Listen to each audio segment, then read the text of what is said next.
just turn our Bibles to Psalm 100. That was read to us by the Gabby here.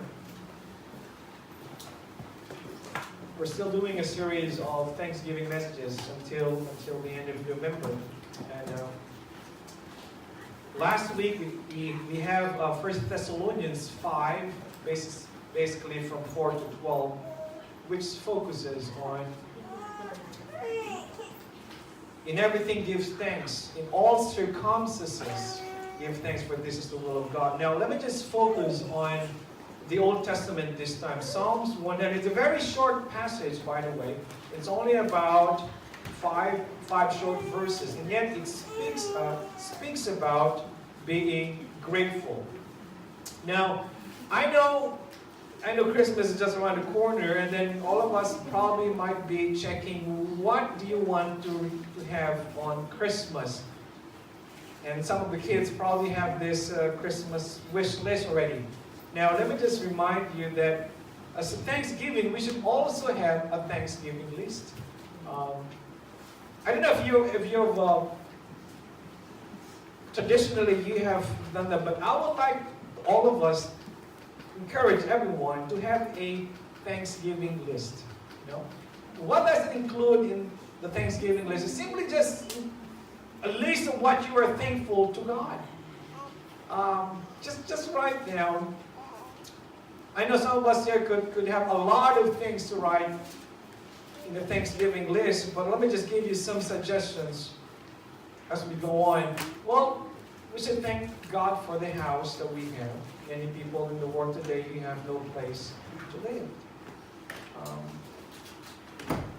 I can't imagine. Well, you probably been magnetized by the news this week, especially what happened Wednesday, Thursday, Friday, and I don't know. I've been in America for 20 plus years, and only the first time I've experienced they have to close down that entire stretch of 101 South and 101 North.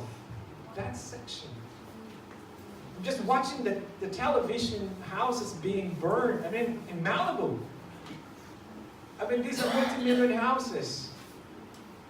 And some was not able to, even celebrities' houses were burned. So, if you're in a small place right now and you're just dreaming of a bigger place, you know what? Just for a second, just be thankful for where you are right now. Okay?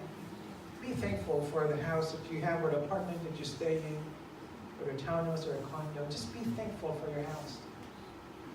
Be thankful for the food. We always have plenty to eat in our house. Many people don't. You probably know this, you know. When we're growing up, my mom keeps on telling us, hey, you finished your food. You know that 1 million kids in Africa doesn't even have a food? That sticks to all of us. We should be thankful for the food. So every time we eat that burger, we eat that pizza, or that adobo or pancit, whatever it is, even sinigang, yeah. Even ampalaya, you know.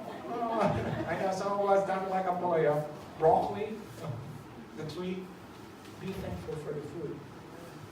The clothes. We should be thankful for our clothes. We never have to worry. We never have to worry where there will be clothes in our closets to put on each day. We have too much clothes. You know, if you just check the storage that we have at the church, you know, we have the storage here. Oh, we have piles and piles of bags of clothes there. These are the clothes that the members of the church doesn't need anymore, so they just donate to the church, and because we're just piling it up so we could also donate to the rescue mission or something like that. So we have too many clothes. Too many clothes. I think one of the lists should be your health. We should be thankful for your health. I know some of us here have issues with health, but generally we should be thankful for our health. That we could stand on our feet, that we could drive our car, be in the church right now. I mean, generally we are in good health. Some of us have in medications, prescription drugs, that's fine, but generally We could stand, we could speak. If you're having problems thanking God for your health and you keep on complaining, God, why do you give me this arthritis? Or why do you give me this migraine? All of these things. You know that? The first thing you do, the moment you complain, why don't you visit people from the hospitals? I've been into hospitals lately and I've seen a lot of people. It just moved my heart, you know, there was this guy, I just visited Brother Tubby last week, and there was this roommate. He was talking to me, and he was a Christian, and he was talking, and Pastor, could you also pray for me? I said, what's wrong with you? There's nothing wrong with me. I mean, he was standing there, and he could go around the hospital, and there's nothing wrong with him, but why are you here? Well, one day I just collapsed, and I found myself here. And so the doctor said, I cannot be alone in my house anymore. I have to be in this hospital. Church, we should be thankful for health. Our village should be our country, USA. Church. If you've been to a lot of countries, you know what I mean. God bless America. Number 5, it's church. We should be thankful for the church that you're in right now. I know. Sometimes church has been a source of pain, a source of disappointment, a source of a lot of upsets. But for one thing or another, God designed the church for us to be in a community. So we should be thankful for the church. We should be thankful for the friends that you have been with you, who supported you. I emphasize the friends who have supported you in time of need, because there are friends who are only there when times are good. When times are horrible, you cannot even see them. So we thank God for true friends in our lives who stick with us in season and out of season. Yes, we thank our family. We thank our family, our husband, our wife, our kids, our mothers. We thank our parents. I'm thankful that God blessed me with a father and mother who loved me, who cared for me. And we should be thankful, whether they're here or they're already in heaven. We should always have that attitude of being thankful for our parents. Because without them, we will not be here, and without their teaching, we will not grow up this kind of values. And number 1, of course, we should be thankful to our Lord Jesus Christ. That should be our number 1 list. Be thankful to the Lord Jesus Christ. So that's my Thanksgiving list. I'm encouraging you as we prepare for our hearts for Thanksgiving. Why don't we make a Thanksgiving list? You know? Put that in your Facebook wall or Instagram or Twitter or whatever, or just a journal. Just write the things that you are so thankful. Because the Bible is very clear, we have to count our blessings. Name them one by one, and it will just amaze you that you are so blessed. So blessed. In Psalm 100, it says here, begin, shout for joy to the Lord, all the earth. Okay. So in order for us to have this gratitude, in order for us to be gratitude, we have to remember 5 things about what Psalms 100 says. Shout for joy, all the earth. Shout for joy. There are more than 60 times in the Bible where it says, cry out with a loud voice. Shout for joy. There's no such praise as a silent praise. You know, we don't praise silently. We praise so that people will know our praise. And there's no such thing as a quiet thanksgiving also. There are a time that we could pray silently, but there should be a time that we should also speak of God's goodness. Shout for joy simply means that God has blessed you, so from the depths of your being, you proclaim your praise. I don't know, for one reason or another, when we are watching NBA against or Lakers against whatever it is, and the scores are 2 tied, you know, almost 1-1. And then all of a sudden, a player just buzzer beater. Hey, we shout, whoa, hey, that's a good shot. And then our team won, If you watch baseball, Whenever we watch games, or even you're watching boxing, when Pacquiao make that punch, whoa, whoa, it excites us. What about praise to God? What about praise to God? When we share our praises, oh, God knows it. When we are watching baseball or basketball, we are so loud with that, huh? Okay, church, just a reminder. Our praise should be shared not only to ourselves, our praise should be shared to all the people. Now, there was this story about Roland Allen. When he was preaching in India, he met a medical missionary, medical doctor. And this medical missionary shared a story about this place in India where everyone was born with a good eyesight. For one reason or another, they were born with good eyesight. But as they progressed in life, all of a sudden, their eyesight becomes dimmer and dimmer and dimmer. By the time they're older, they are blind. For one reason or another, there's this place in India that is a phenomenal, people born with natural good eyes, but as they age, they become blind. And something is wrong with that area. And then this medical missionary doctor developed a treatment which would stop progressive blindness. So people came to him and he performed his treatment, and they realized that they would have become completely blind, but because of this medical missionary doctor, their eyesight have been saved.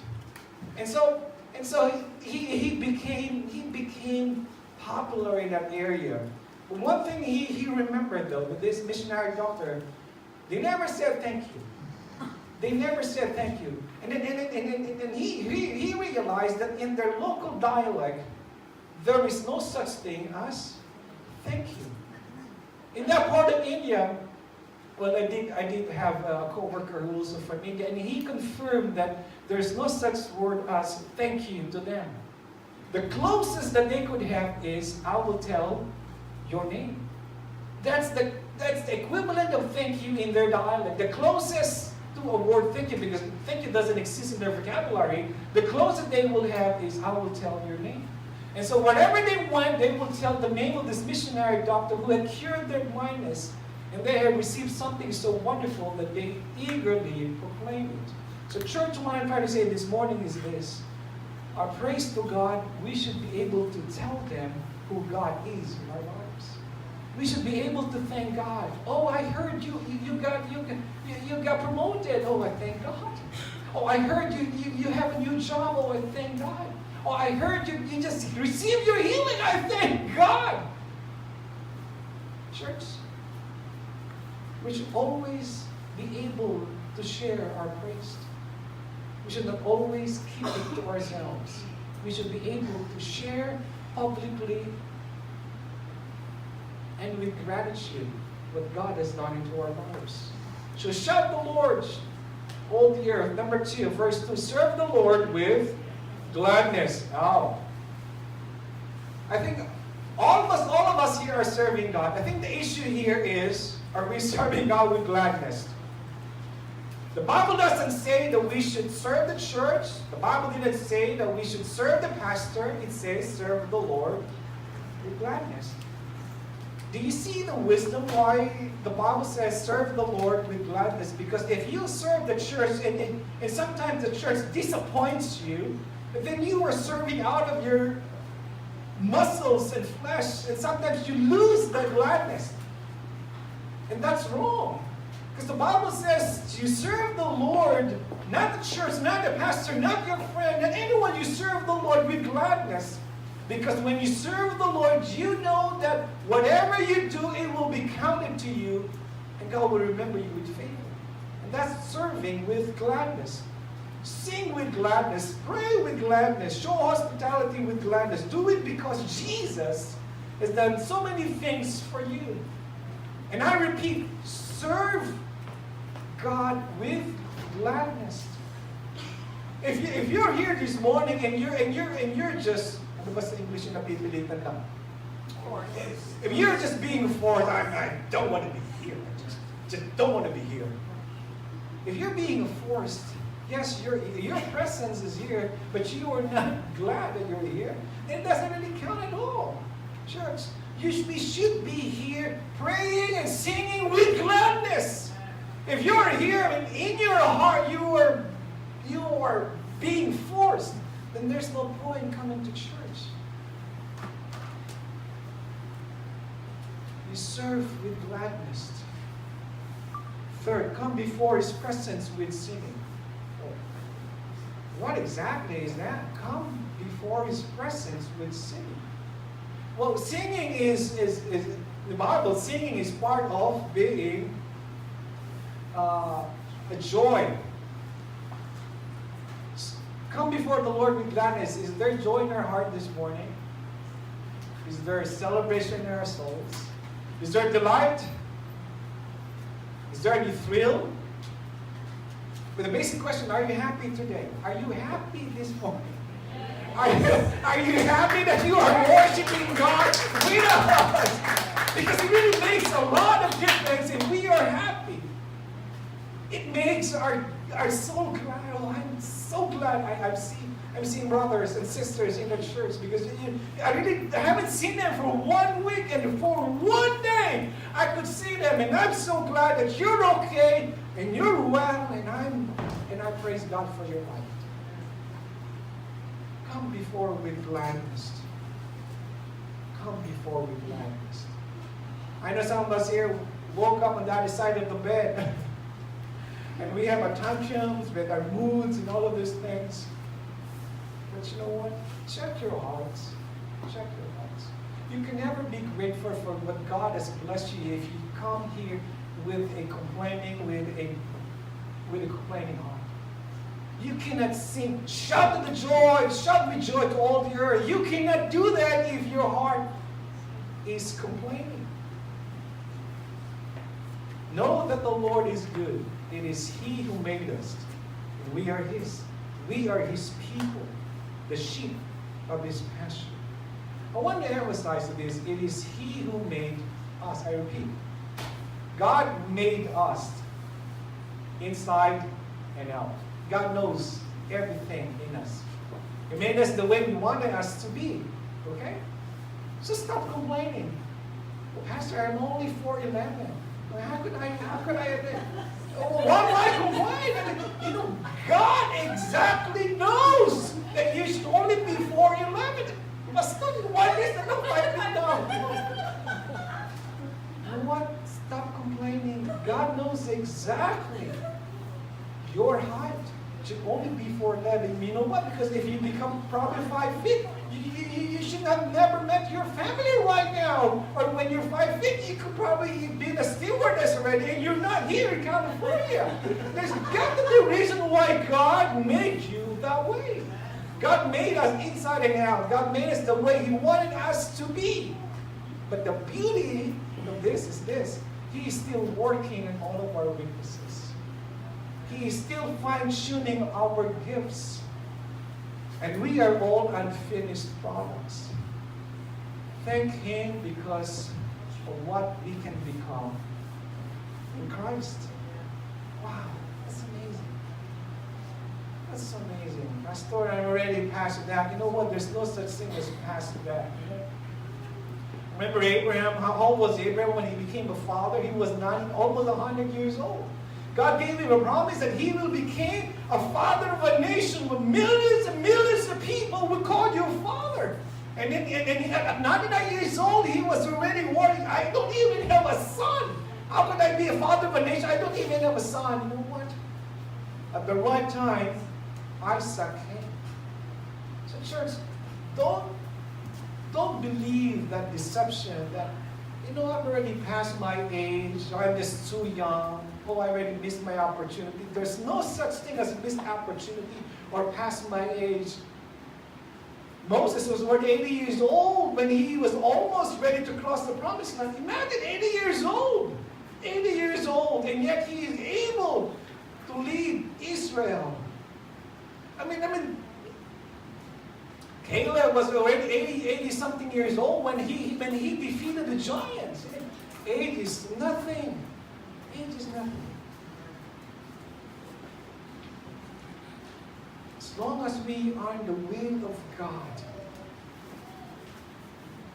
as long as we are in the will of God, it is He who made us. Enter His gates with thanksgiving and His courts with praise. Give thanks to Him and praise His name. I repeat, enter His gates with thanksgiving. Wow, I love that. Enter His gates with thanksgiving. A place where we meet to worship God is called the sanctuary. This is the sanctuary, indicating that God is here. But you know what? When we leave this sanctuary, when we leave this place, God is still with us. As we drive on the highway, as we work, as we are in our homes, He is still with us every moment of our lives. So what I'm trying to say is, God is everywhere. Where we are, God is there. When you found out that you didn't get the promotion, you know what? God was not absent there. God is there.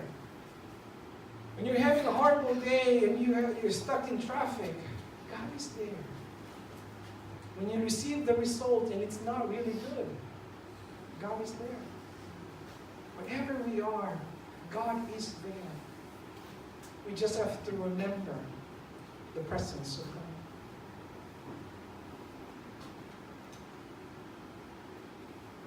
I don't know if you've read this, but let me just, the what if. What if God began to treat us like we treated Him? What if? Just a question. What if God blessed us depending on how we bless God? What if God meet our needs in the same way we give Him our time? What if God stopped loving and caring for us because we failed to love and care for others? What if? What if God wouldn't bless us today because we didn't thank Him for yesterday? Oh, I'm just so thankful God is not like us. He blessed us whether we are faithful or unfaithful. Whether we have a time for Him or not, He remains the same yesterday, today, and forever. And that's enough for us to be thankful to God. Because God is not like us that He should lie. When He said He would promise no matter what happened, He will be with us. I don't know if you're already feeling being grateful. There's so many things about Psalm 100. It also says here, for the Lord is good and His love endures forever. His faithfulness continues through all generations. Wow. The faithfulness of God continues to all generations. So meaning, God has been faithful to my inay and tatay, and God will be faithful to me and my family, and God will also be faithful to Jacob and to his family, and Jacob's sons and daughters, and generations. That is the faithfulness of God. Not only one generation, not only two, but for 1,000 generations. So it all begins right now. If you want your generation to be blessed, then you start blessing God today. If you want your generations to serve God, then you start serving God today. If you want to see your generation to be righteous and be freed from all of these curses, then you start proclaiming blessings today. I don't know if you've heard the story. Oh, my Lola died of a heart attack. I think we have problems with the heart. And then my parents also have heart issues. And then now I'm having some heart issues. You know what happens? Definitely your son or daughter will also have the heart issues. You know what? That is generational curse. That is generational curse. If someone is diabetic, if your Lola is diabetic, most likely your dad or your mom is diabetic, and guess what? You'll also be diabetic. And guess what? Your son or daughter will be diabetic. If your father is son and your lolo has hypertension, you know what? If your lolo has hypertension, most likely your dad, mom will have hypertension, and guess what? You'll also have hypertension. And most likely your son and daughter will also have hypertension. What do you call that? Those are generational curses. Those are true facts. You know what? When you go to your doctors, one of the first questions they ask, is there anyone who have this disease in your family? Please check. I'm due for my annual checkup, and they gave me this form already. Who among your family has these diseases? It's a long page. Anyone here have heart problems, eyesight problems, all of this? You know why? Because why? Because their DNA follows our DNA. But one good thing is this. When we proclaim the goodness of God and the blessings of God is upon us, no matter how many generations were there ahead of us, God can put a stop in those curses. And that's the blessings of God. He could put a stop in all those generational curses. And to that, we should be thankful. There will be no more of those.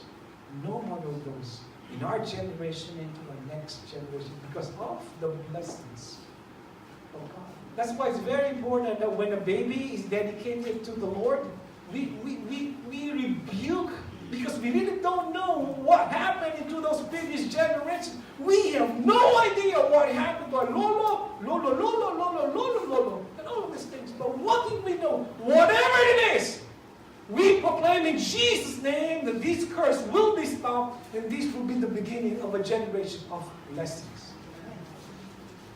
And we should be grateful.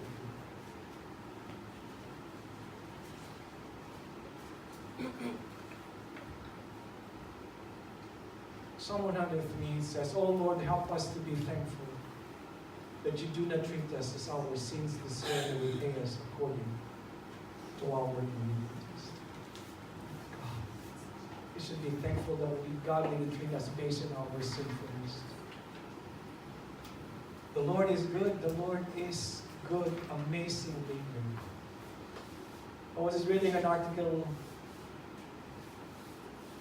In America, there are about 2.1 million Americans die in a year. About 151,000 dies in a month. And about 7,000 Americans die every hour. 7,000 didn't make it this morning.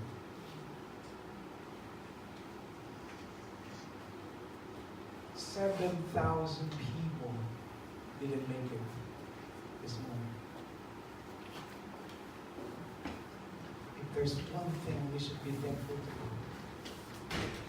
we are alive today. Be grateful, church.